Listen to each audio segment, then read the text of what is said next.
Hello दोस्तों, welcome to my YouTube channel. तो आज हम अगले वीडियो में मिले हैं आपके साथ, जो कि कल हमने आपको वास्तविक संख्या क्या है इस पे किस तरीके से सवाल या तो सूत्र या फार्मूला क्या क्या बन पाएगा वो हमने कल आपको बताया।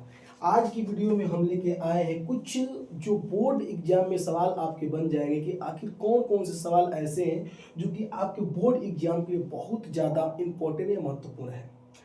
तो हमने कल आपको ये चीजें पढ़ाया कि वास्तविक किसे कहेंगे, या तो इसमें परमिट संख्या क्या है, अपरिमेय संख्या क्या है, किस तरीके से आप कोई दो संख्या दे दिया हो तो आप किस तरीके से हल करेंगे उसे, या एलसीएम एचसीएफ कुछ भी दे दिया हो आपको तो आप किस तरीके से सॉल्व करेंगे। तो आज हम लेके आए हैं आपके लिए कि किस तरीके से एग्जाम्पल आपके पेपर के लिए बनेगा। जैसे आप देखो, पहला एग्जाम्पल की बात कर लेंगे तो एग्जाम्पल पहले की अगर बात किया जाए कि देखो कह कर रहा है कि 6, 8 एवं 22 का लौसो और मौसो का अनुपात बताओ।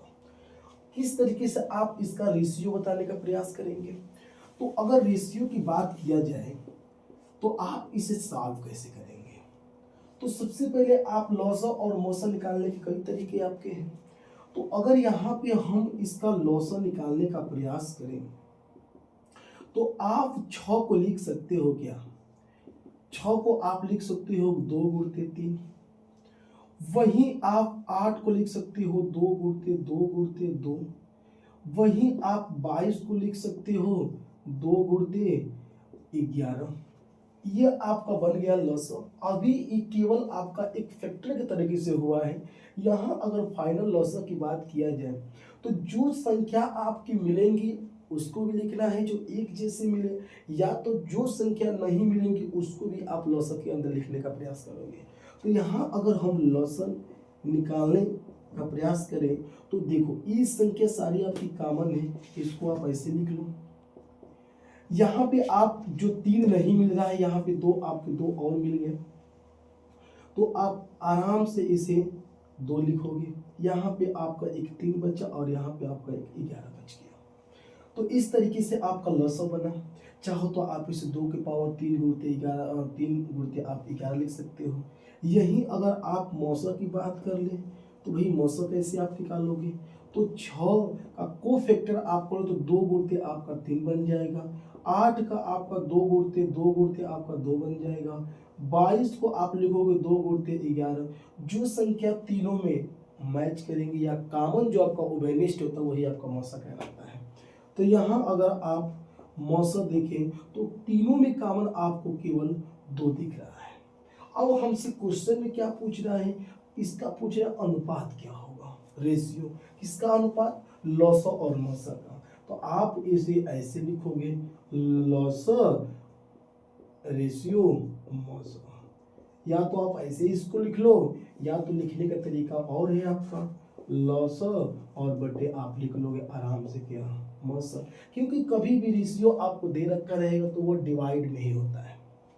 तो यहाँ अगर हम देखें कि लॉसो कितना आपका आया है तो 2 गुणते 2 गुणते 2 आ गया और 3 गुणते आपका 11 और बटे कितना आपका दे दिया 2। अगर 2 से 2 हम कट कर दें तो ये आपका हो जाएगा 4, 4 3 12 और 12 में अगर 11 गुणा करें तो आपका निकल जाएगा 132 और बटे आपका हो जाएगा 1। हमें रेशियो के फॉर्म में लिखने हैं तो 132 और रेशियो कितना हो जाएगा आपका 1।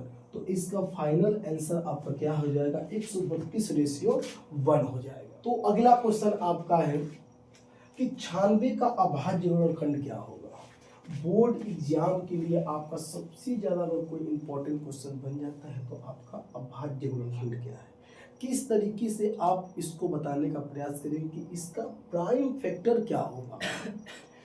तो अगर हम कहें कि भैया 96 का अभाज्य गुणनखंड क्या होगा तो यहाँ आप इसको जब सॉल्व करना चाहोगे तो आप देखो कि 96 का अभाज्य गुणनखंड क्या होगा। तो आप इसको कुछ ऐसे फैक्टर कर लेंगे कि 96 को आप 2 से कट करेंगे तो 4 और कितना जगह आपका 8, 48।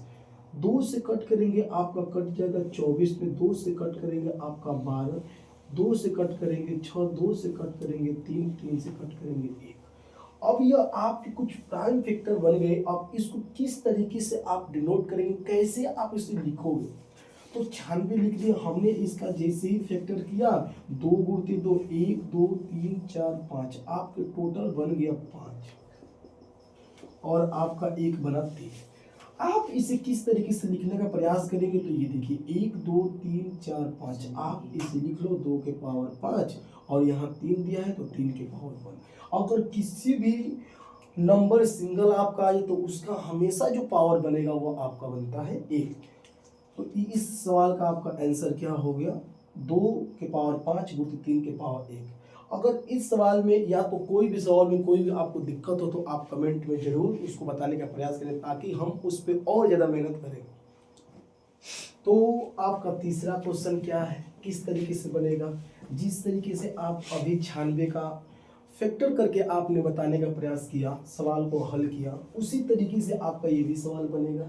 सवाल कह कर रहा है कि 144 के अभाज्य खंड में 2 का घातांक है। 2 का घातांक का मतलब कि 2 के पावर की वैल्यू पूछ रहा है आपसे। तो अगर इसे आप सॉल्व करने का प्रयास करो तो देखो 144 का आप सबसे पहले क्या करिए, फैक्टर करिए उस, तब आप 2 का घातांक बता पाएंगे। तो 144 को आपने लिखा, 2 से कट करेंगे, यह आपका कट जाएगा कितना, ये कटेगा आपका 72 बार में, 2 से कट करेंगे आपका कटेगा 36 बार में, फिर 2 से कट करेंगे आपका कटेगा 18 बार में, 2 से कट करेंगे आपका 9 बार में, 3 से कट करेंगे 3, 3 से कट करेंगे 1।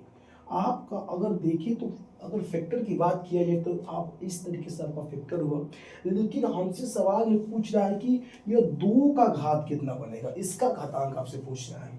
तो अगर इसकी फैक्टर की बात करें तो 2 गुणते 2, 1 2 3 4, आपके कितने बने 2 4, और यहाँ पे आपका बना 3 गुणते 3।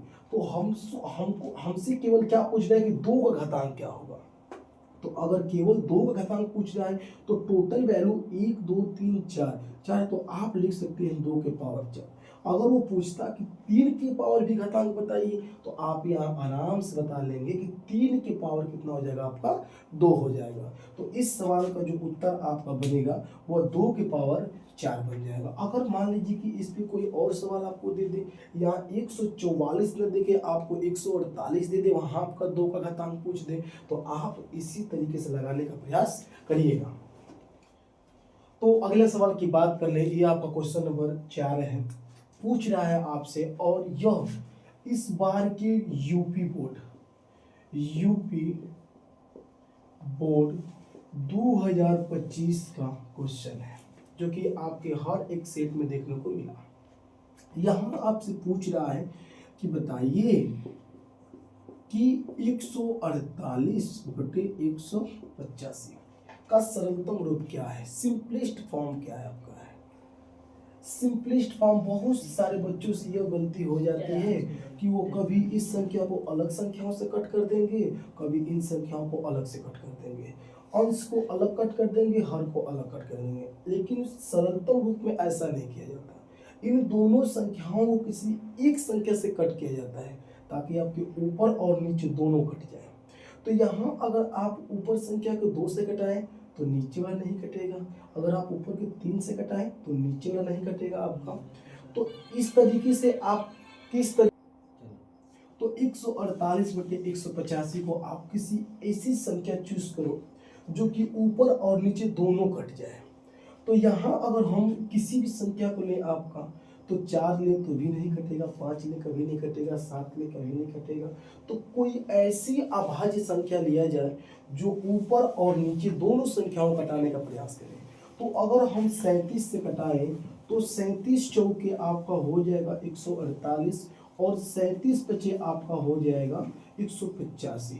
तो इसका जो आपका फाइनल आंसर बन जाएगा वो आपका बनेगा 4/5, 4/ आपका 5 बनेगा। जिस तरीके से 148/185, अगर मान लीजिए कि आपको या कोई दूसरी संख्या दे दे तब भी आप इसी तरीके से लगाने का प्रयास करिएगा, नहीं कि आप ऊपर संख्या को कोई और नंबर से कट करें, नीचे कोई और से कट करें, दोनों का एक ही संख्या से आप कट करने का प्रयास करिएगा।